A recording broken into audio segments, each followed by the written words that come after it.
Hi, this is Glenda Waters, and I'm going to be doing your Meeting Your Match cover letter, resume, and interview tips presentation today.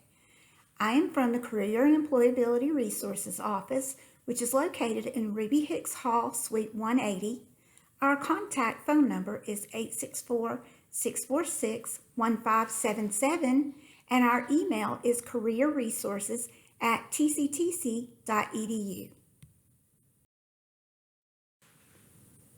We like to think of the job search process as kind of like internet dating. You have your resume, which is like your profile, but no pics, please. It's going to show your skills, your education, and your experience. Then you have the cover letter, and that's kind of like the personal contact, that getting to know you a little bit better.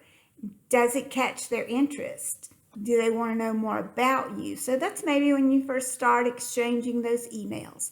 And then number 3 is the interview, and that is like in real life. When you find someone, or in this case, an employer that you're really interested in, and they in turn are very interested in you, and you make that match. You meet in real life for the interview.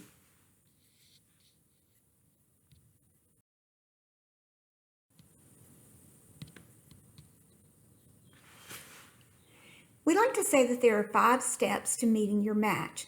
Number 1 is to search for job openings. We'll talk more about that in a minute.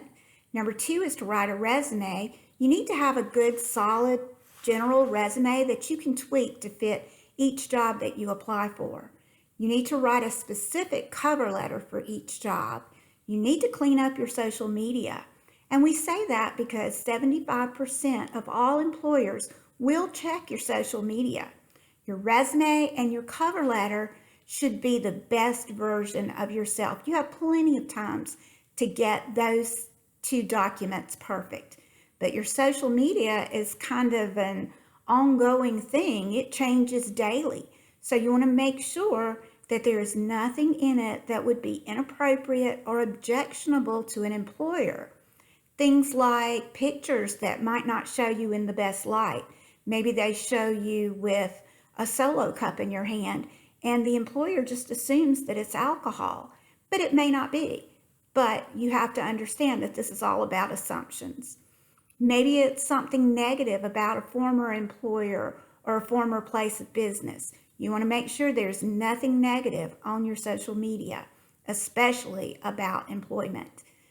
It may be something that is very extreme viewpoint, either politically or religiously or any number of ways.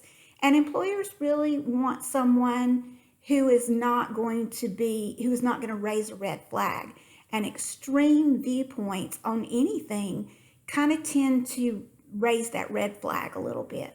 So clean up your social media, clean up the text, clean up the language, clean up the pictures, and tell all your friends who may be posting things to your timeline to please not do that while you're in the job search. And then number 5 is to prepare for the interview. We'll talk a lot about that. The first step to finding your match is to find that job opening. In Career and Employability Resources, we have an online job board at collegecentral.com/TCTC, and the employers who post to this board know that they are posting specifically to students. So it's a great place for you to start, whether you're looking for a full-time or a part-time job, both on and off campus. Other places to go search for jobs would be the internet. Indeed.com is a great website to go to because it pulls in job postings from a lot of other sites as well. Newspaper ads are great, and I know that a lot of people don't even read the newspaper anymore, but on Sundays, they have great job ads in there. So you don't even have to buy a newspaper. Just go to McDonald's or Starbucks and take a pic of the jobs that you're interested in. The best way, really, I think, to look for jobs is through personal contacts. So these are people who may know of a job that would be a great fit for you. It may be your parents. It may be friends of your parents. It may be friends. It may be parents of your friends. It could be just about anybody. So start expanding your network. People who can help you in your job search and in your career. LinkedIn is a great way to do that. So if you don't have a profile on LinkedIn, I highly encourage you to do that. There are job postings on there as well. Ask your instructors if they know of any job postings. Come by Career and Employability Resources and check with us, and we'd be happy to help you in your job search. Another thing you have to do is do your research. So you need to read that job description very carefully. You need to look for keywords and then use those similar words in your cover letter, your resume, and your interview. So what is a keyword? A keyword is a word that describes skills, and especially skills that employers want the perfect candidate to have. So it may be excellent communication skills. It may be something like time management. It may be problem solving or troubleshooting. There are a lot of different keywords that some could be specific to just your industry, but really pick those out of the job ad and then use them in your documents and in your interview. Next, we're going to look at a sample. This is an example of a job ad. So when you find a job ad, we want you to look at it really carefully and look for those keywords that I just talked about. In this job ad, you can see in the very first bullet, it says, ability to forecast and analyze business trends and make effective action plans. And if we skip down to the next to the last bullet, it says excellent communication and analytical skills. So we've seen that word analyze, analytical twice now. So we know that that is going to be an important keyword that an employer is going to be looking for. So let's find some more keywords in this.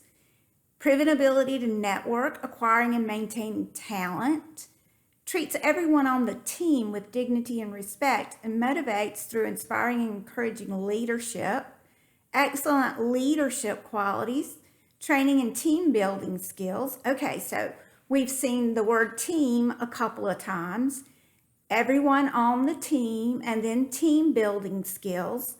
And if I keep reading down in the third to the last bullet, it says retaining a talented sales and support team.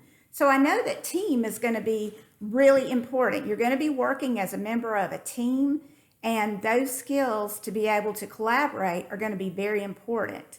I also read the word leadership a couple of times up there. So encouraging leadership and excellent leadership qualities. That tells me that this job is going to require that someone have those excellent leadership skills that they're looking for. I also see customer service skills with statistical track record. Again, analytical, statistical, we're still looking at data there. And then in the next bullet, recruiting and retaining. Those are some HR functions that, again, are going to have to do with networking and really using those interpersonal skills. So when you go and you look at your job ad, really try to analyze it like this and find out exactly what it is that they're looking for. Now that you know where to find those job ads and openings and what to look for in those openings, it's time to start writing your resume. So we want you to think about your resume as your marketing tool. It's going to highlight you in the best possible image, and you have complete control over how it looks and what it says about you. So make the most of that. You can choose different formats for your resume, but we have several listed here. The first is reverse chronological, and this really works from the most recent to backwards because employers often want to know, what have you been doing lately? A functional resume is going to concentrate more on your skills than it does your work experience. And it's really good for someone who maybe is changing careers completely. We really like the combination resume because it does both. It lists everything in reverse chronological order, but it also has a skills section. So it allows you really to showcase both your employment history and your skills. And then you see a creative resume listed, and that's really for people in programs like media arts production, graphic design, where they want to show off more of those Adobe product skills that they've learned in their program. Although I really believe that those people too need to have a good basic resume as well as the creative resume. Now, just a word on templates. They are easy to use, they're quick, but they are very, very difficult to modify. And I think the time that you save up front using a template, you will triple that time in trying to modify it later on. And remember, you have to modify your resume for every job opening you apply to. So really, it's better just to do your resume in a Word document that you can easily manipulate to modify and update it as many times as you need to. And you won't have to suffer through those frustrations of trying to deal with a template. Starter tips for writing your resume are to be thorough. Take on each section one at a time so that you don't get overwhelmed and you don't try to do it too quickly. If you go ahead and gather your information, your work history, the names of the employers, the addresses, the dates of your employment, your actual college degree, the way it's written in the catalog, all of those kinds of things are going to be very helpful to you to get through this process. You also need to catch the reader's eye. So as an employer, if I were reading your resume, I want to be able to find things very easily. So use bullets, use bolding, use spacing and indentations to make it easy to find that relevant information. We also believe you need to use action words to describe your experience. So when we talk about that a little bit later, I'll explain to you what that means. And then appearance. We want you to limit your resume to 1 to 2 pages. If you're a recent graduate and you don't have a lot of work experience, 1 page is going to be sufficient. If you've been in the workforce for a while, you could go up to 2 pages and then a separate page for references. We want you to use at least a 14-point font for your name, and it needs to be bolded, and then an 11 to 12 font for the body of the resume. Don't go smaller than an 11 because some employers won't be able to see it. Don't go larger than a 12 because it looks like you're just trying to fill up space. Include your name at the top of each additional page, including that reference page. So building your resume is going to start with your basic identification. So in this case, we have Madison Bowles. She lives at 632 Blueberry Lane in Anderson, South Carolina, 29621. We want you to have all of that information as well. Your full name. If you go by a nickname, you could put that in parentheses. We want your full address. Unless you are posting this resume online and you don't know exactly where it's going, in that case, you could just use your city and state.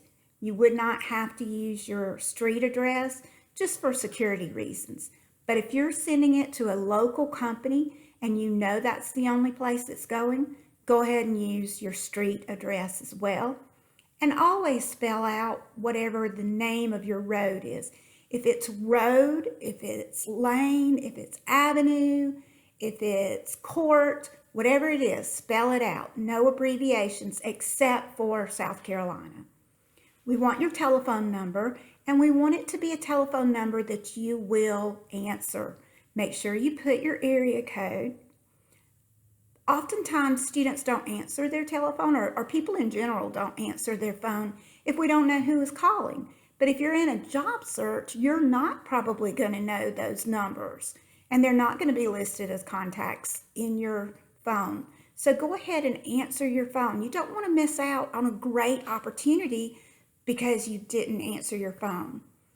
If you're in a situation where you absolutely cannot answer your phone, like you're in class, you're taking a test, whatever the situation, make sure you have set up your voicemail and make sure that your voicemail identifies you as the recipient. You want your name to be part of it, not just your number. So go ahead and record your name and your number so that the employer knows that he or she has reached you and is leaving the message specifically to you. Often, if there's only a phone number, I'm probably not going to leave a message because I don't know if I'm getting the right person or not. And sometimes this information is sensitive. The last thing we want in the identification is your email address. Make it relate to your name. Don't use one of those cutesy emails that you had when you were in middle school, hotlips@yahoo.com. Nothing like that. We want it to be a really professional email. You can use your TCTC email for up to about 6 months after graduation, but really just go ahead and get a Gmail address or a Yahoo address. Those are all free, and make it your name. You may have to add some numbers to it if your name is already taken, but just make sure that it's a really professional email. And then only use that email for business, for job searching and interviewing and that kind of thing. Because that way, if you know that you have something coming into that email, it is most likely going to be a job prospect. So don't let it get mixed in with a lot of other spam or shopping emails or those kinds of things, because you really don't want to miss out on a great opportunity. Next on your resume is going to be your summary of qualifications and your skills. This is your chance to really showcase what you have, what you offer, and make it relate back to that job ad. So you can see Madison has written under her summary, and this is not a complete sentence. It is not intended to be a complete sentence. Really, we don't use complete sentences on a resume. We're never going to use a personal pronoun like I on a resume. So Madison writes, customer service oriented management professional with a unique combination of analytical and creative abilities. Remember, this was for a marketing position, but it also had a lot of human resource management duties along with it. So she's addressed the management. Customer service was a big part of that job ad as well. She's addressed that. She's also mentioned analytical, and we talked about that when we were going over the job ad. And she's also mentioned that she has creative abilities, and that's important in any kind of marketing job. Now, if we go to her skills, she lists both technical and general or interpersonal skills, as well as some specific abilities would be okay to list there as well. So she has web, print, and broadcast advertising experience. She has strategic and creative marketing contributions. She has successful business development initiatives. She has positive relationship building. Remember that talked about networking and encouraging and inspiring. And then effective and accurate data analytics. There you go with that keyword again with the analytics. So again, she was going right back to that job ad and really putting in those keywords that will showcase her in the best way. Education section comes next. We like for the education to be close to the top for new graduates, because your education is really what is going to qualify you for the job. You probably don't have a lot of experience in this job being a new graduate. So we really want the employer to see your education close to the top. Years from now, when you have a lot of that experience, you can flip that. You can put education at the bottom and experience at the closer to the top, because really at that point, they want to know what you've been doing recently, how you've used that education, rather than just the fact that you have one. So with the education, we want you to write the most recent school you've attended. Typically for our students, it's going to be Tri-County Technical College. not Tri-County Tech or TCTC, spell it out. And Tri-County has a hyphen when it's written out. So Tri-County Technical College, Pendleton, South Carolina. Again, you can abbreviate South Carolina. An associate in applied science would be the degree that you attained, or an associate in science, or an associate in arts. The major is your specific field of study. So that could, with Madison, it's business administration, emphasis in marketing. And then she has her date of graduation, May 2020. If yours is a semester or two or a year out, then put expected graduation May 2021 or December 2020, whenever you expect to graduate. It doesn't have to be firm. You can always go back and change it if something happens, like the COVID-19 that may keep you from graduating at the time you thought, but just put expected graduation date. You can put your GPA if it's above a 3.0. It's a time to brag on yourself a little bit. We know how hard it is for students to maintain a 3.0 or above if you are taking a full load of classes, 12 or 15 hours, if you have children that you're taking care of at home, if you're working a job while you're in school, and these are very common occurrences for students at Tri-County. So brag on yourself. If it's below a 3.0, just leave it off. Madison has also listed relevant courses. Now, this is an optional thing. You can list it if you like, but in her case, she chose to list it because it goes back to the job ad. Remember, this was for a marketing position, so she's listed that she has a marketing class. Remember the keyword of leadership that was in the job ad? She's listed that she has leadership fundamentals, management decision-making, and human resource management, because a lot of what the job ad talked about was some human resource functions, networking, hiring, training, promoting a team. So all of those are important as well.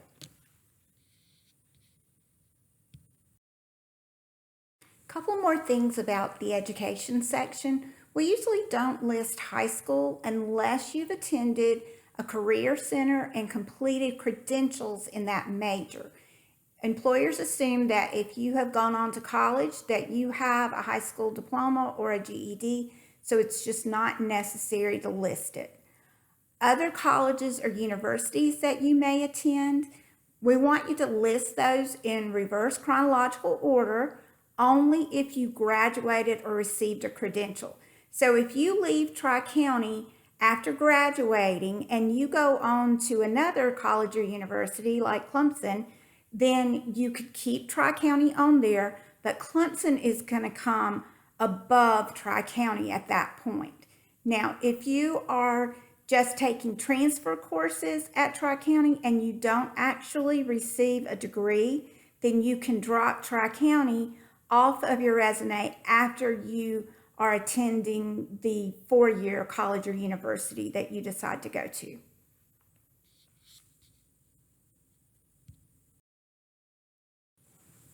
The next section we're going to talk about is employment history or work experience. We want you to again use that reverse chronological order. So you're going to begin with the most recent, go back 10 years or 5 jobs, and that's typically long enough, unless you have some relevant experience that's further back in your history. And then you really would want to include that. We want you to include the company name, the location, just city and state, your job title, and the dates of your employment. And the dates need to have the month and the year. It's not sufficient just to put 2018 to 2019. We really need to know those months, because that makes a big difference to an employer whether you worked for 1 year or you worked for 1 month. So make sure that you include those. The day of the month is not necessary. We want you to start each statement with an action verb. So words that describe really what you did at that particular job or what you're doing, depending on whether you're still there or not. So if you look at the example, Madison worked at Maggie D Boutique in Anderson, South Carolina. She was the student marketing intern, that was her job title, and she worked from June 2018 to January 2020. So Madison developed marketing strategies and creative content. She created marketing materials, including advertising print design using Adobe products. She managed the social media accounts. She assisted with special events and developed partnerships with local organizations and retailers, and she generated reports using data. So if we think back to that job ad, we can see that Madison has used a lot of the keywords that were in that job ad. So she's talked about her marketing. She's talked about her specific skills like Adobe products and digital photography. She's talked a little bit about managing social media accounts. She has developed partnerships, which goes to that networking. And she has generated reports using data that goes back to that analytics. So make sure that in your job descriptions, you're thinking about those keywords that you can pull into that. Now, in your case, you may have other jobs listed as well, and they would be in reverse chronological order.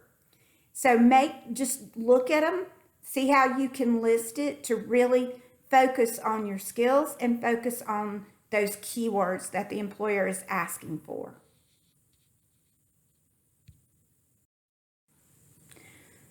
The last section on the resume is really customizable. It's volunteer or honors, awards, activities. There are a lot of different titles that you could use here, but just make it work for you.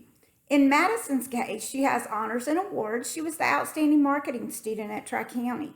This could also go under the education section if needed. She also has activities, and looking at the keywords that the employer wanted to know, she's kind of made this match up. So she was Student Government Association President, which goes to leadership qualities. She was a member of Davos All-In Team Ladies Clinic Volunteer. This goes to her networking ability and special events. Pendleton Pride in Motion Volunteer is really just showing that she is involved in her community, that she takes pride in her community and wants to give back. And employers really like that. Most employers really do give back to the communities that they're located in, and they like employees that share those same values. And then she has Williamston Journal contributor, which tells me that she has had some sort of article published in the newspaper, which tells me that she probably is a good writer and a good communicator. So really think about, when you list your activities, what is that going to show to the employer, and how is that really going to make you a better candidate? You could also list things like additional training, those Adobe products we talked about, if you have any military experience, any kind of certifications in any software programs or anything, or CPR certifications, anything like that that you think would make you a better candidate. Go ahead and list them in this section.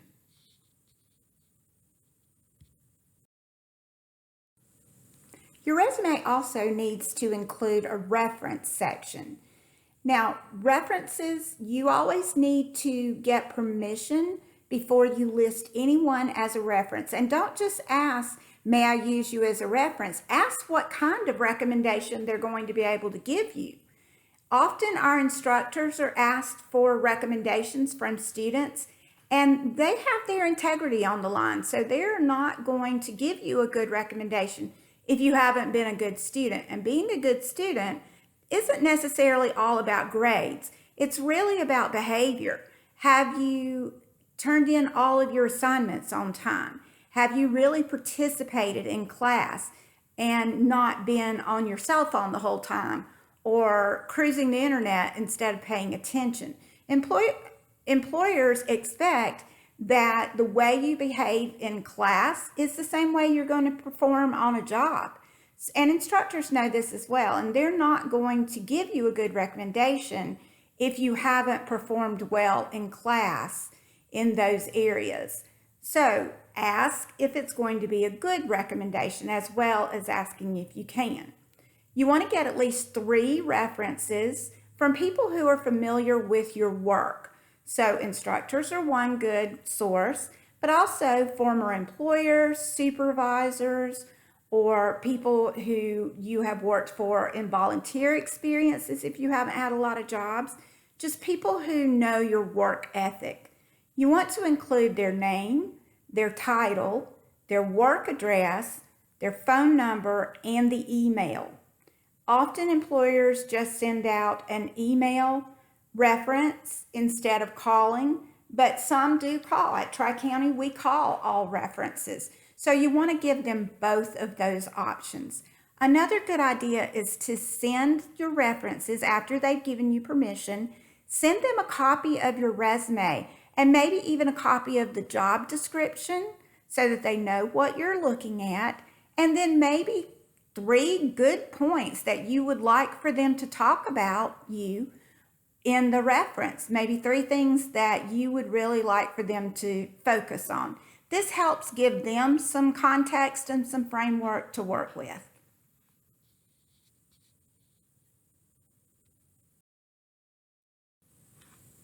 Some do's and don'ts for building your resume. Be consistent. You don't ever want to confuse the employer by not using the same layout, font, and style throughout. So make sure you do use the same layout, font, and style. And if you're using round bullets at the top, use round bullets at the bottom. You just want to make sure that you are being very consistent.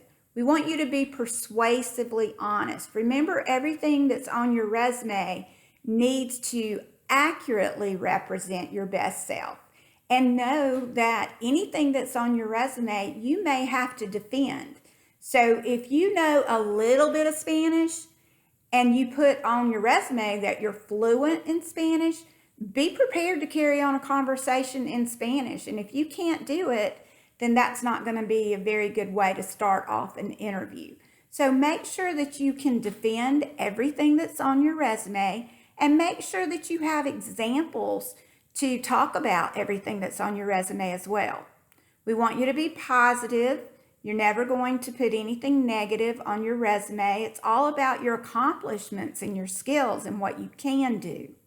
We want you to be specific. I said earlier that we don't use complete sentences on a resume. You're not going to use personal pronouns, so use concise phrases.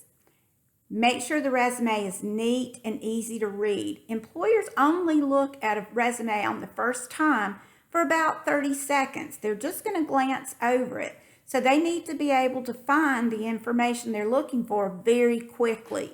And they need to make sure that it's easy to read. So we also want you to proofread. And I have that written 3 times. Proofread, proofread, proofread. Because we want you to make sure that your resume is perfect. Read it out loud to yourself. You'll catch more mistakes that way. Have at least 3 different people to look at it before you submit that resume.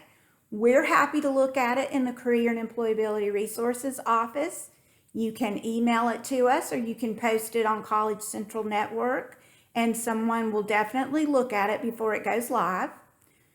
You can also take it or send it to the tutoring center and the Student Success Center. The tutors there will be happy to look over it for you. Your instructors will look over it for you. You can have it peer reviewed by some of your friends. Just make sure that you have 3 sets of eyes to look at it before you send it to any employer. Remember, employers think that you have had plenty of time to get it perfect. And if there are any mistakes on it, spelling mistakes or words left out or using the wrong word, then they're going to notice that. And it's going to be a red flag that you have not taken your time with this resume, or that you're not very attentive to details. And it's going to be a black mark against you. So just make sure you have that resume as perfect as possible. The next thing in your job search you're going to work on is going to be your cover letter. So your cover letter is going to help to demonstrate that match between what the employer needs and what you have to offer. It's going to show a little bit of your knowledge of the organization and how you fit into the culture of that organization. It's going to showcase your writing style especially, and it's going to give you a chance to explain any special circumstances. For instance, you maybe took some time off from work to take care of children or to care for a sick relative. It lets you explain that. It lets you explain a career change. Maybe all of your experience is in one field, but now you have gained your education in a different area and you're switching to that career path. And it lets you explain that. Or maybe relocation. You're applying for jobs in California, but you live in South Carolina. It lets you explain that you will be relocating to the state of California in the coming month. So it just helps the employer to understand kind of where you're coming from. One of the most important things about the cover letter is we want to make sure that you address it to an individual. We want you to find that person that's going to be doing the hiring for this position and address it to that person. There are a number of ways you can find out that information. You can just simply call the company and ask who the hiring manager is. You can use the company website or LinkedIn to find the name of the human resources person. You can search the internet for the human resources name. You can reach out to anybody you know that works there that would be able to tell you who is going to be doing the hiring for that position. After you have exhausted all possibilities and you absolutely cannot find a name, you may use Dear Hiring Manager or Dear Hiring Team, but we really want you to find a name. It shows the employer that you've gone above and beyond, that you have really put forth effort to find that name, and that gives you bonus points in the employer's eyes. Your cover letter is going to be written in business letter format, which is a very formal style of writing, and it needs to have all of the following information: your contact, the date, the employer's name, his or her position or title, and the address of their company, the greeting, which is just going to be Dear Mr. Smith with a colon, not a comma, or Dear Hiring Manager with a colon if you absolutely cannot find that name. There's going to be 3 paragraphs, an introductory, a body, and a summary, and we'll talk more about those. There's going to be a closing, and it just needs to be sincerely with a comma. You're going to have your name typed, and then in between the closing and your typed name, you're going to sign it with your name. And then at the bottom, you're going to have the word enclosure, which means that the employer can expect that there is something else included along with the cover letter. And in this case, it's going to be your resume.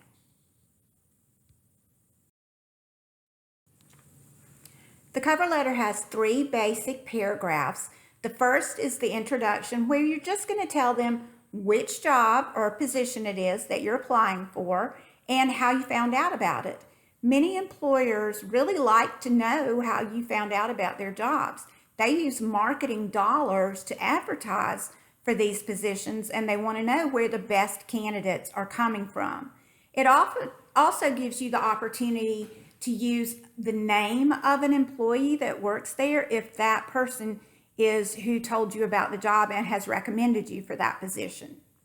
There's also the body of the cover letter, and this paragraph is where you're going to spend the most amount of time and effort, because this is where you're really going to set yourself apart from other candidates. It's where you're going to tell why you are a good fit and how you qualify for the position, emphasizing your education and your work experience to really show that you are a good candidate for this and how your qualifications fit for this job.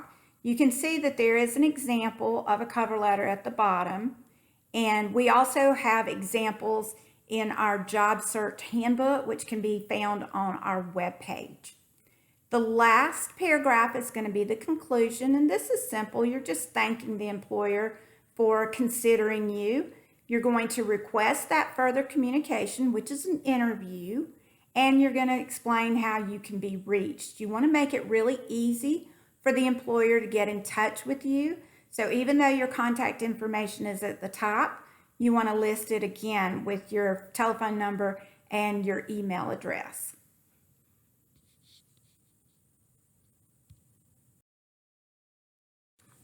We want you to be brief but noticeable in your cover letter. We want it to be concise, about 3/4 of a page, to the point. No employer has time to read a 3-page cover letter. So really keep it to about 3/4 of a page. That gives you enough space to show them what you're about without it getting too lengthy. You're going to incorporate those keywords that we talked about all the way back from that job ad. And you're going to make sure that your cover letter is specific to that job. You want to make sure that you send the cover letter and the resume together. If you only have one upload, if you're applying online, then put the cover letter and the resume in the same document and send it as one document. Don't repeat things that are in your resume, but really highlight the most important things. We don't want you to have any abbreviations on your cover letter, and just like your resume, there can be no errors. No grammatical errors, no mechanical errors, no spelling errors, nothing. We don't want you to use jargon unless it has been used in the job ad. Jargon are words that are very specific to an industry or business. So unless they have mentioned that in the job ad, like for industrial electronics or mechatronics, it may be using words like Siemens and Allen Bradley, which are the types of equipment. We want you to also review and edit your cover letter just like you did that resume. Make sure you get 3 sets of eyes on it. Make sure it's perfect before you send it out. And then when you do send it or upload it, do it as a PDF document. Often, if the employer is using a different version of Word, then it may not open in the same formatting that you intended, and you want it to look the way you intended, and you also don't want anyone editing it after you have completed it. So send it as a PDF.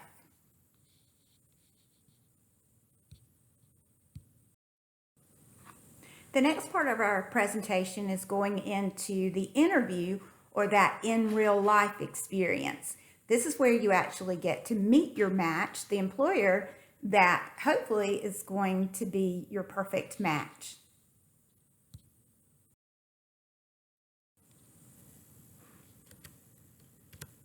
When you're preparing for the interview, there are a lot of things that you're going to need to do. The first is going to be to do some research. You want to learn everything you can about that employer. The history, the mission, the vision statement, the organizational structure, everything you can. Who are their clients? Is it a national or an international company? Where are they located? How many different plants or offices or locations do they have? Find out everything you can. This really serves 2 purposes. The first is that it shows when you go into the interview that you've educated yourself, that you are coming in well prepared for this interview. But it also helps you to find out everything you can about the company to help you determine, do I really want to work there? The next thing we want you to do is go back to that job description and study it again. Remember those keywords? We want you to memorize them so that you can use those keywords in the interview itself. We want you to plan. If you have to travel to get to this job, then know exactly where you're going, how you're going to get there, how long it's going to take you to get there. Because, if you're going from Pendleton to downtown Anderson, it may take you 30 minutes on a regular day, But if you're going at 4 or 5 o'clock in the afternoon, it may take you 45 minutes. So really know how long it's going to take. You could even do a dry run just to see what the traffic is going to be like at the time that you need to be there.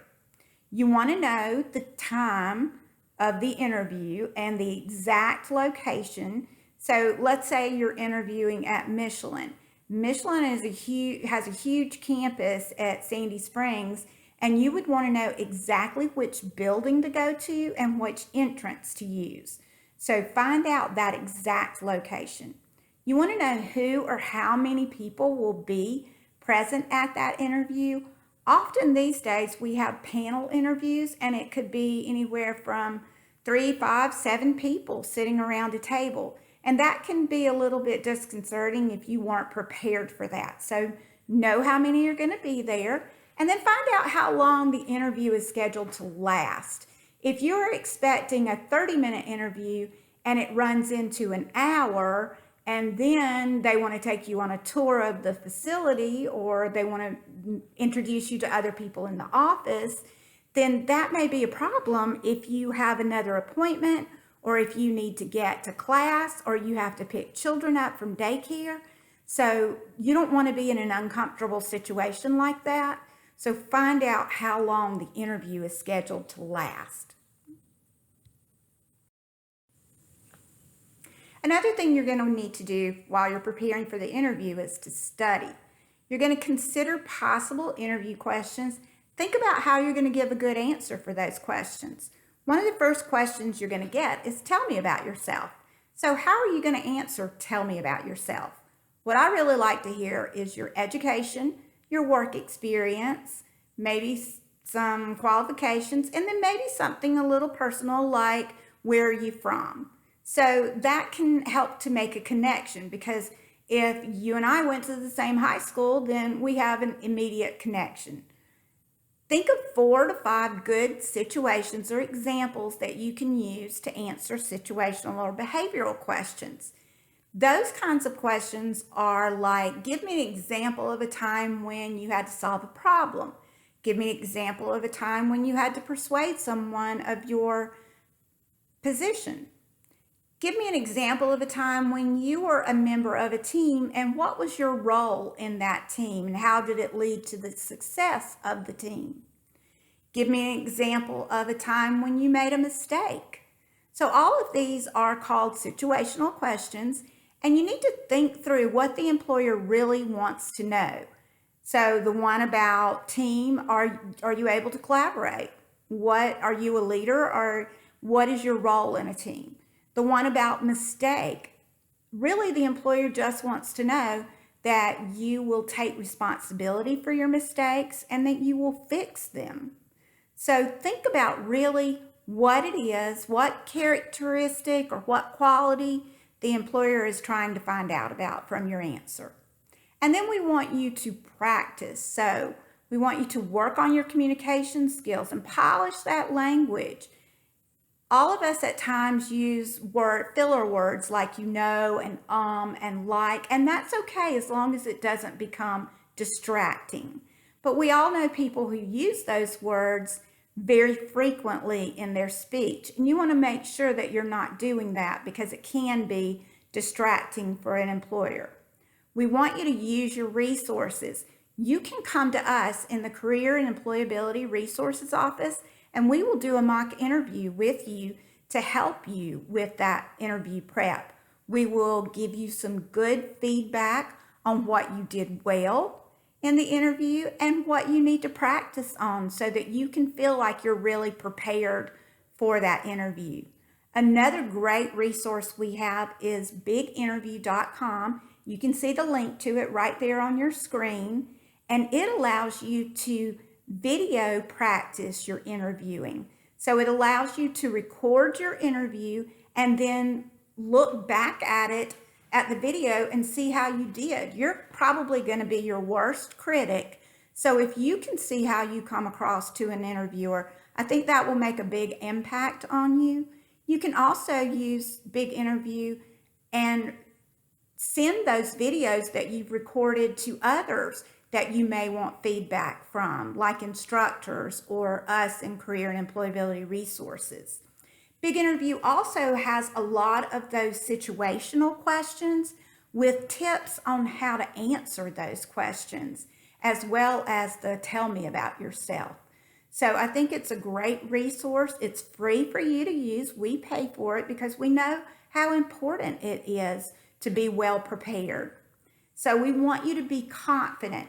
Nobody knows more about what you have to offer than you. So you are going to be the best person to talk about your skills and your qualifications and convince that employer that you are the best fit, but you have to be confident to do it. So really practice for that interview.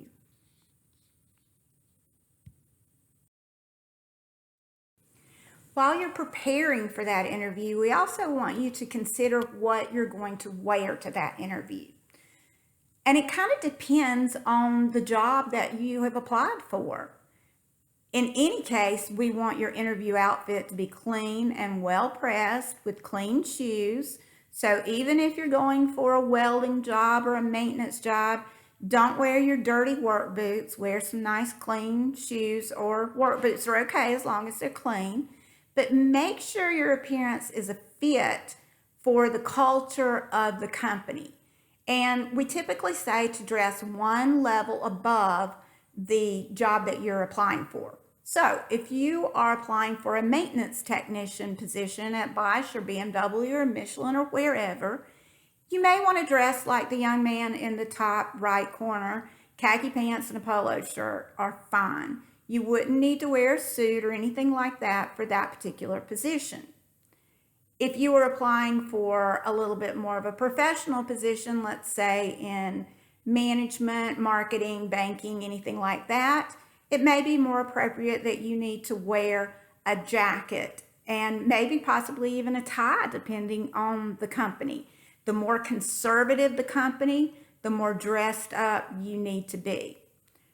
On the left-hand side, you'll see a young lady, and she's dressed appropriately for business management, marketing, administrative office technology, pretty much anything that we offer at Tri-County. She would be a good fit for that.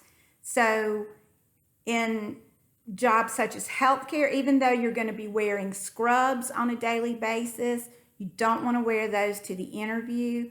Just wear a nice sort of business casual look for the interview itself. Really, the main thing is that you don't let your look distract from what you have to say.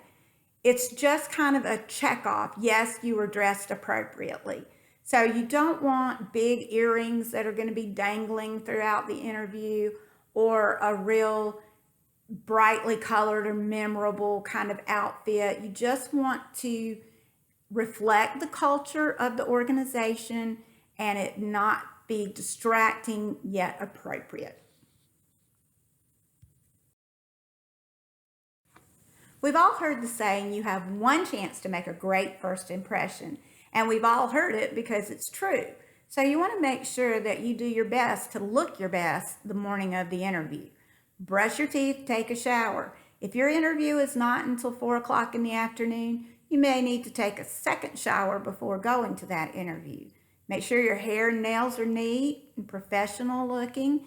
If you have a beard, you're going to want to trim it up. Make sure that it looks as good as possible.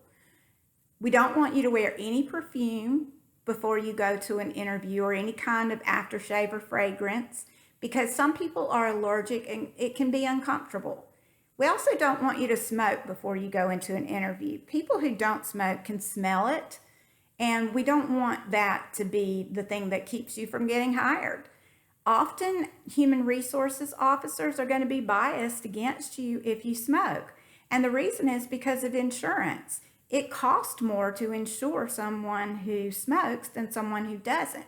So just because of monetary reasons, that's not a good idea to smell like smoke when you go into an interview. We also want you to remove facial and body piercings. We just don't want anything to be distracting when you're in the interview. As an employer, if I really want to hear what you have to say, But if you have an eyebrow piercing or a nose piercing or lip piercings or tongue piercing, I may be more distracted and looking at your eyebrow or looking at your lip piercing than listening to what you have to say. And that's not a good thing. Also with tattoos, tattoos are much more acceptable in the workplace now than they used to be. But if you have a whole sleeve of tattoos, I might be looking at your artwork instead of listening to what you have to say. So just cover them so that nothing is distracting. No tight revealing clothing into an interview, and go ahead and start buying some basic pieces that you can mix and match so that you have an interview appropriate outfit when the time comes and you don't miss out on an opportunity. And also you have those clothes to start the job when you're ready.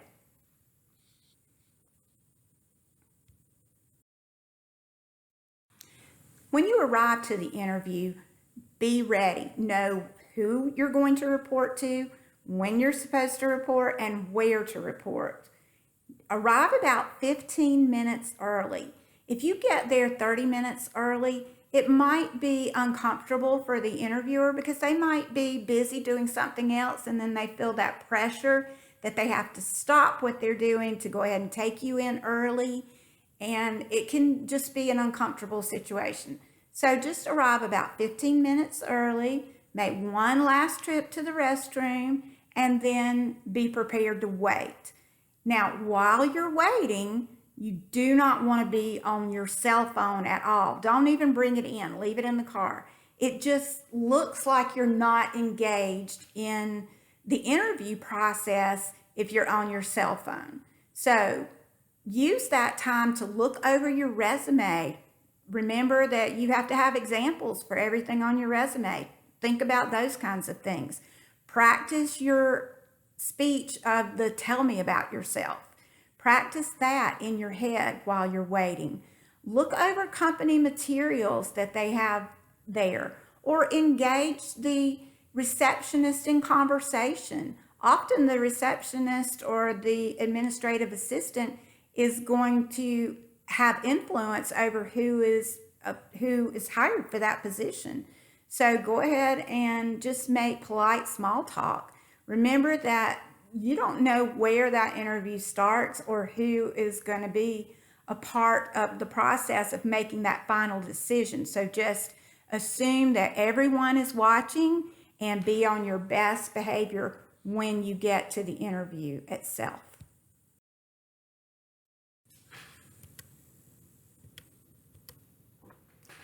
At the interview, you can bring with you a small notebook or portfolio and a pen that you can make notes after the interview is over. I really wouldn't make notes during the interview. You want to bring a list of questions that you can ask at the end of the interview when you're given the opportunity. Several copies of your resume, because you want to make sure that everyone in the interview has a copy of your resume to refer to. And then maybe that company research that you can review while you're waiting for your interview to start. Once you're greeted, you want to make eye contact and you want to offer a firm handshake. Now, we've always said offer that firm handshake, but we'll see what the future holds with coronavirus and see whether we go back to handshakes or not. We want to address the interviewer by their title unless they tell you that you can call them by their first name. So you're going to call them Mr. Smith unless they say, oh no, just call me John. Then it's okay. You want to stand until they ask you to sit and direct you to where to sit. It would be very uncomfortable if you just went in and sat down and that wasn't where they wanted you to sit and you had to get up and move. So just stand until they ask you to sit down. Be relaxed and enthusiastic. You know you've prepared well for this interview. You know your resume. You know what your skills are. You've practiced that interview questions. So just relax and enjoy the process. Be enthusiastic. Let them know that you really do want this job.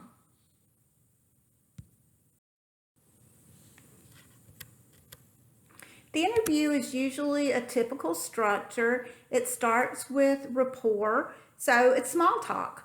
How about that game last night? What do you think about the weather? It's just that little small talk, and the interviewer has control over that, so it will last as long as the interviewer chooses. And then typically the first question, like we said, is going to be that tell me about yourself, which I know that you're going to be well prepared for.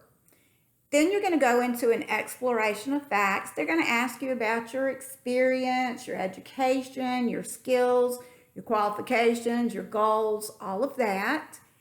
And then the conclusion. This is where there may be a summary of the interview. They may ask you a question like, well, why should we hire you? And that gives you the opportunity to really summarize your skills, your qualification, and how you would be a good fit for the job. And then they give you an opportunity to ask questions as well. So you want to make sure that you have 2 to 3 good quality questions to ask at the end of the interview.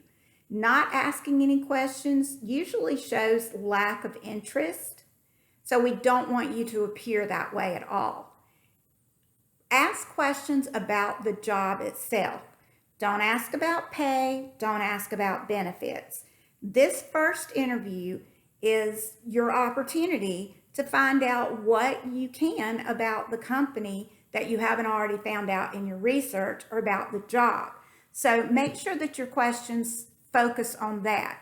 You could ask about hours, you could ask about training, you could ask about the culture of the office you'll be in, or the structure, the team structure of the office you'll be in. So ask about things that are going to make a difference to you about whether or not you really want this job. This is your opportunity to ask that.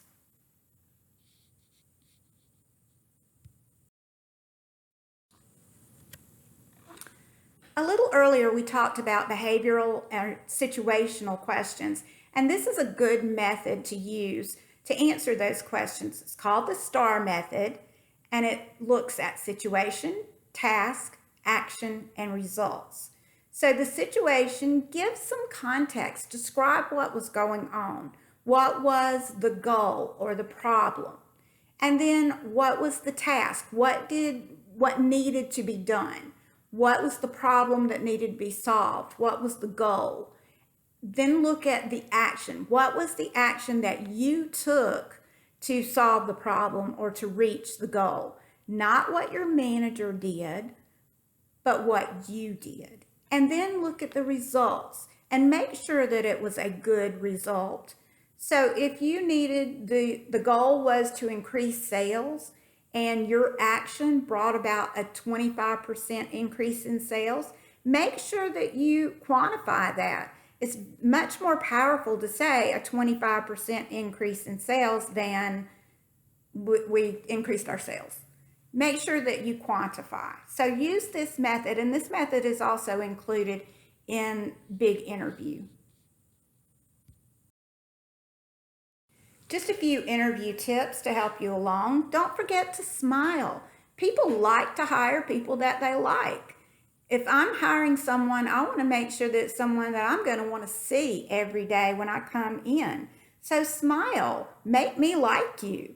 Show interest and enthusiasm. I don't want to hire someone who really isn't interested in my job. So I want to make sure that I'm hiring someone who is going to be enthusiastic and very positive every single day. Make eye contact with each interviewer. It's pretty easy to make eye contact with the person who's asking the question, but you also want to make eye contact with every other person who's in the room. So make sure that you look around to each person as you're answering the questions. Watch your grammar. This is, again, one of the most formal interviews or situations that you'll have, so it's not going to be appropriate to use slang or words like yeah instead of yes. You want to make sure that you're using proper grammar so that they know that you can communicate in a professional way. You want to listen carefully to the questions and make sure that you understand the question. If you don't, Ask for clarification. It's much better to ask them to reword the question or repeat the question than to answer in a way that doesn't really answer the question and you tend to ramble or go off in a direction that you shouldn't be. Try not to ramble at all. That really is what gets you in trouble in an interview, because you'll tend to say things that you really didn't mean to say. And anything that you say opens the door to more questions. So answer your questions concisely. Make sure that you answer it completely, but don't go off on other directions. Be positive and professional. You're never going to say anything negative in an interview. You're not going to say anything negative about yourself. You're not going to say anything negative about a former employer or coworker. You want everything to be very positive. If you tell me something negative in an interview about a former employer, then I'm going to assume that you're going to tell someone else something negative about me, and I'm probably not going to hire you. And then don't forget about asking next steps. After you've asked your questions that you really want the answers to about the job itself, ask about the timeline of when they expect to make a decision. This keeps you from wondering 2 weeks out, have they made a decision? I don't know. If they tell you, we're not going to make a decision for a month, we have several other candidates to look at, then you're not worried about it until that month is over.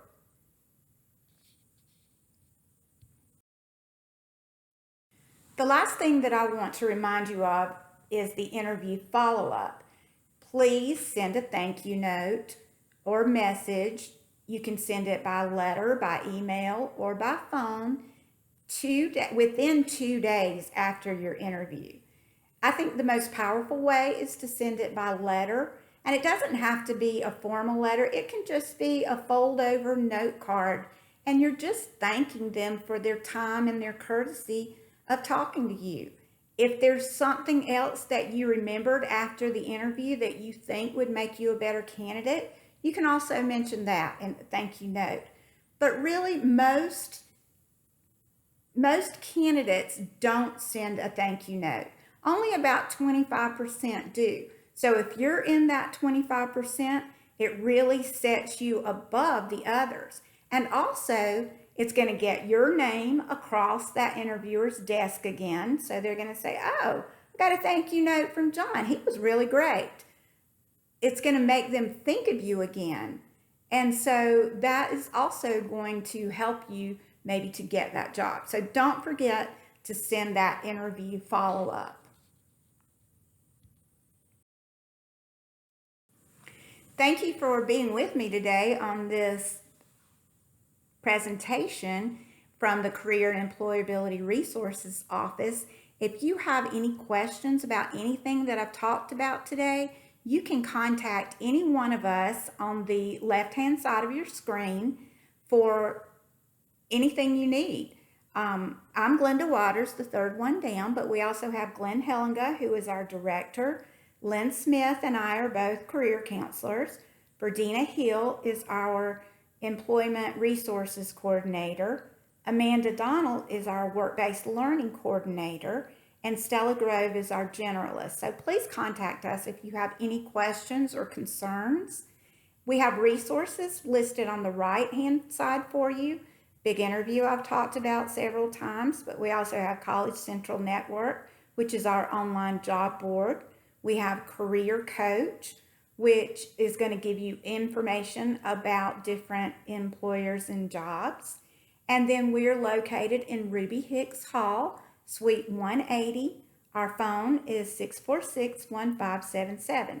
So please contact us if you have any questions. Thank you for viewing the presentation today, and I hope it was helpful for you.